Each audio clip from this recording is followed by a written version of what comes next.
Nah, dia mendengarkan adzan itu nggak ada hubungannya dengan politik ya. Kalau kalian dengar berita, termasuk yang ramai itu gara-gara adzan. Satunya presidennya mendengarkan adzan, satunya presidennya nggak mendengarkan adzan sampai ditegur. Males lah kalau nggak dengar berita. Oke, kita lanjutkan tadi sampai begitu juga di syariah. Sampai mana ya? Ya, kata saya manhaj. Setelahnya Kata saya itu berusaha para ulama mengembalikan mazhab. saya pengen ngomong apa ya? Khobarnya belum selesai. mungkin antum menyebut Syekh Husam seperti Syekh Husam Oh gitu ya? mungkin Ya udah kita ulang. karenanya gitu Nah, saya ulangi. Ulangi dari mana ya? dari Syekh Hasan itu. Nah, beliau selama Azhar masih seperti ini kuliahnya lentuh rija aliman.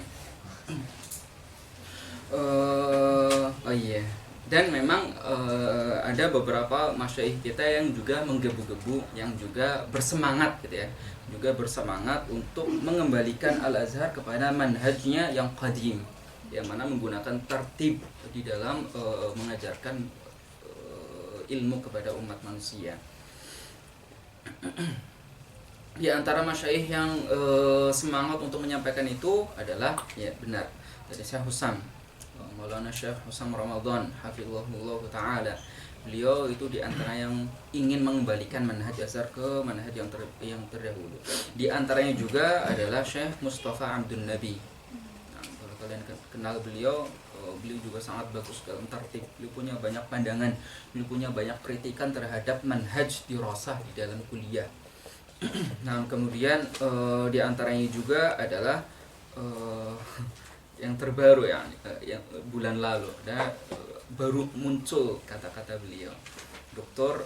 Abu Musa, yang biasanya disebut sebagai Syekhul Balaghiyin. Kan quote-nya kan mungkin kalian sudah sering baca gitu ya, bahwa beliau mengatakan beda antara majelis ilmu yang mana gurunya memperhatikan dengan majelis ilmu yang gurunya hanya menyampaikan kemudian tiba-tiba natijahnya keluar gitu ya.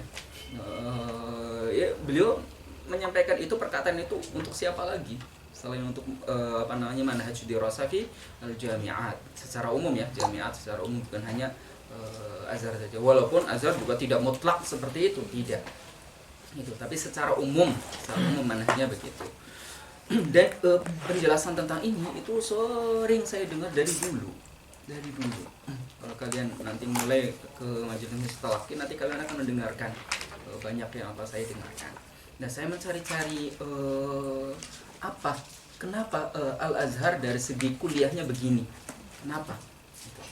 Saya berpikir kemudian itu bertahun-tahun mencari jawaban, padahal ini kan sesuatu yang sering gitu ya, sering disampaikan oleh masyayikh kita, tapi kok secara sistem sendiri nggak diubah-ubah gitu. Nah, sampai kemudian saya menemukan Muqarrar Usuluddin, dan itu Muqarrar yang fatih jiddan, yang membuka pemahaman, yang membuka jalan, yang membuka pintu-pintu yang buntu di dalam otak saya. Yaitu ketika Muqarrar Usuluddin mencetak ru'yahnya Al-Azhar, Ru'yatu Jami'atil Azhar, di belakang bukunya itu, belakang Muqarrarnya di sini.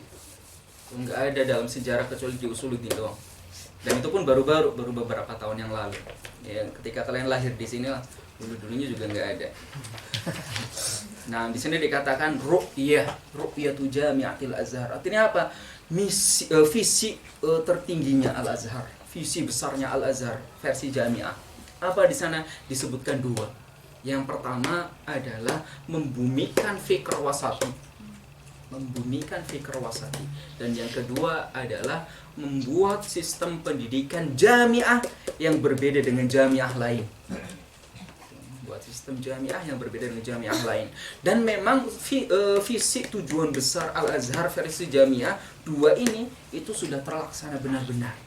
Makanya kita melihat bahwa alumni Al-Azhar itu sekeras apapun dulunya gitu ya, so keras apapun, sengotot apapun dulunya, ketika sudah masuk Azhar itu lebih lembut jadi keluarnya. Lebih lembutnya kenapa? Karena terbiasa melihat perbedaan pendapat. Gitu. Bahkan dalam madhabnya sendiri ternyata ulama ini berbeda pendapat, ternyata berbeda pendapat, sehingga terlatih dirinya untuk tidak gampang menyalahkan. Gitu. Walaupun ya masih ada, maksudnya asar-asar kuatnya, kekehnya itu ya masih ada, akan tapi lebih berkurang gitu. Jadi hasil dari fikr yang hulunya itu, tatarrufnya itu, yang ekstrimnya itu, yang selalu ngotot benar salahnya itu semakin berkurang, ditekan oleh pemahaman yang benar, yaitu fikr wasatinya. Apalagi yang memang dari Indonesianya kosong pikirannya, maka semakin mudah untuk menerima wasatiyahnya Azhar. Gitu. Apalagi yang dulunya memang sudah wasati. Jadi yang dulunya ada yang dulunya sudah wasati, ada yang dulunya itu masih kosong otaknya, ada yang dulunya itu Otaknya Masih ori. bau plastik. Masih bau plastik. Masih ada ininya yang dipencet-pencet.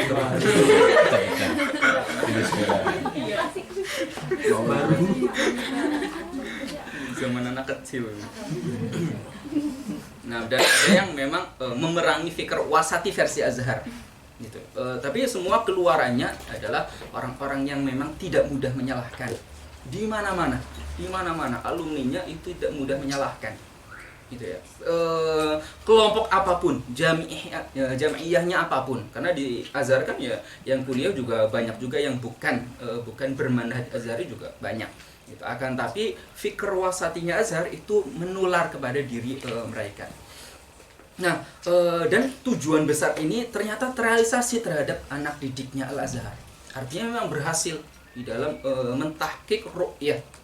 Kemudian yang kedua memiliki keunggulan-keunggulan mazaya yang tidak dimiliki oleh jamiat yang lainnya di seluruh negara. Dan itu memang terlaksana juga bahwa Al-Azhar itu selalu mengaitkan antara turas dengan muasir. Turas dengan muasarah itu selalu dikait-kaitkan, selalu dihubungkan. Ketika ada apa-apa selalu rujukannya ke dalam kitab-kitab turas, bagaimana rujukannya kitab turas. Sedangkan jamiah-jamiah lain itu tidak sekuat Al-Azhar dalam mengembalikan sesuatu kepada turasnya. Kemudian juga kalau kita cermati kita akan menemukan banyak perbedaan gitu ya. Secara sederhana pun kita akan menemukan perbedaan antara Jamiatul Azhar dengan jamiah yang lainnya gitu ya. Secara mendasar itu kalian juga sudah mentasawurkan apa saja di antara perbedaan-perbedaannya. Ya, apa saja keunggulan-keunggulan Al-Azhar yang tidak dimiliki oleh universitas yang lainnya yang menjadikan kalian kemudian ingin untuk belajar di Al-Azhar. Kan karena keistimewaan-keistimewaan tersebut. Nah, apa di sini yang saya lihat? Kenapa di dalam Ru'yatu Jamiatil Azhar 2 poin terbesarnya bukan mencetak para ulama? 2 poin terbesarnya bukan. Walaupun mungkin di bawah-bawahnya di antara visi misinya yang terkecil-kecilnya mungkin ada, pastinya ada. Akan tapi bukan dijadikan yang utama. Yang dituliskan loh Ru'yatu Jamiatil Azhar 2 poin itu. Artinya apa? Artinya kita memahami apa yang dilakukan oleh Jamiatul Azhar itu memang sejak dasar seolah mengaku bahwa Jamiatul Azhar sendiri mengaku bahwa tujuan kami itu bukan untuk mencetak para ulama. Tujuan kami sehingga orang-orang yang ingin mendalami ilmu, mendalami funun, mendalami ilmu-ilmu yang dahulu didalami oleh para guru-guru kita, oleh para masyayikh kita, diambilnya bukan dari kuliah. Kenapa? Karena jamiah sendiri itu seolah secara tersirat gitu ya mengatakan jangan ambil dari kami memang nggak ada tujuan ke sana gitu. Kami punya tujuan lain gitu. Kalau pengen ikut tujuan itu, ayo kita bareng-bareng mentahqiq tujuan itu, yaitu apa? Membumikan fikr wasati. Yang kedua apa? Menjalankan sistem Al-Azhar yang kalau yang kedua sulit yang kedua kan memiliki mazaya yang berbeda dengan yang lainnya. Itu kan tugasnya para petinggi-petinggi. Yang pasti kita harus menjadi orang-orang yang mengikuti manhaj ini dengan baik, tapi jangan memaksakan diri untuk menjadi ulama lewat kuliah, karena bukan jalurnya. Itu. Nah, Syekh Husam sendiri mengatakan ketika menjelaskan bahwa thalab itu ada 2 macam, ada thalab asywa'i, ada thalab hakiki atau tertibi. Asywa'i yang campur aduk tanpa peraturan, gitu ya. Kemudian yang satunya yang hakiki atau tertibi itu yang sudah beraturan. Itulah yang benar-benar masa thalabul ilmi.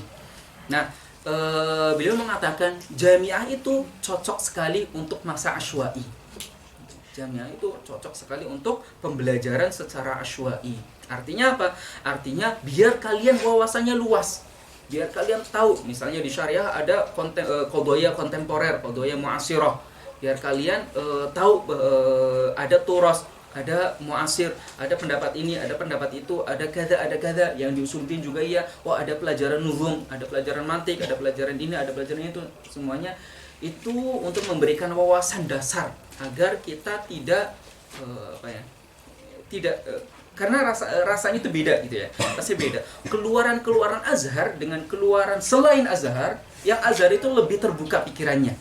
Biasanya lebih terbuka. Beda dengan misalnya itu ya. Di negara-negara katakanlah misalnya di Arab Saudi misalnya, di kota apapun di Arab Saudi misalnya. Keluarannya itu tidak lebih terbuka dibandingkan Al-Azhar cara berpikirnya. Karena apa? Karena kitab-kitabnya di sana lebih terbatas. Gitu. Mazhab-mazhabnya yang boleh masuk di sana itu lebih terbatas. Beda dengan di sini, itu lebih luas walaupun sekarang lagi ada dibatasi juga gitu ya. Dibatasi juga gitu kitab-kitabnya. Nah, tapi lebih luas gitu. Dan ini karena lagi ini aja Pak, karena lagi belum stabil aja keamanan atau lebih tepatnya keamanan memang takut direkam, takut kelewatan saya ngomongnya. Terus tiba-tiba ada membahas datang tentang kita skip di majelis lain gitu ya, tanpa rekaman. Nah, itu saja. Apa? Matiin dulu. Nah, tadi kita menjelaskan apa ya? Sampai ke sana ya?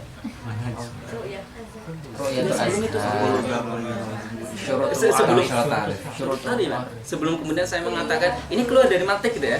Ya. Itu apa? Kuliahnya sore. Kuliahnya sore. Oh iya, kuliahnya sore. Kuliahnya sore.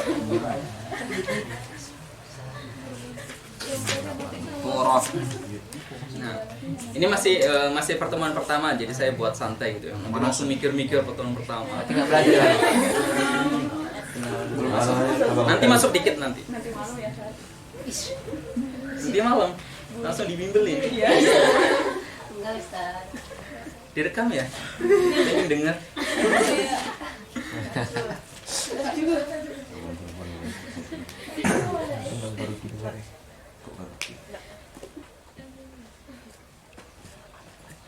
Kalau mantik artisnya Sarah ya? Bukan, Ustaz. Kalau Dars sama Satmila artisnya Omah.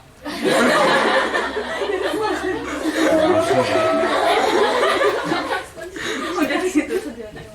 Juli, Ustaz. Mau nggak ukurannya Omah? Enggak gitu. Saya kan di kamar.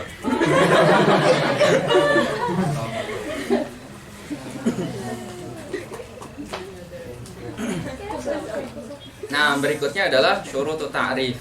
Sebelum kita masuk ke dalam syurutut ta'rif, kita break sholat.